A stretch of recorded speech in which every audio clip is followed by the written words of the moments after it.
एक दिन ना मैं ऐसा घर बनाऊंगी जहाँ दिखाने की चीजें भले कम हो मगर कोनों में पौधों की जगह जरूर होगी। सुबह की धूप अंदर और बाहर पेड़ों की छाया दिखेगी। जिस घर में झगड़ों का शोर नहीं होगा, सुकून जहाँ खो नहीं जाएगा।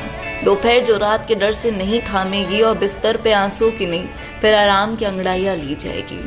उस घर में भले अयाशी की चिड़िया ना पले मगर सुकून ना बेशक हाजिर होगा। भले महंगे फल ना मिले मगर रोटी मुस्कुरा कर निगली जाएगी।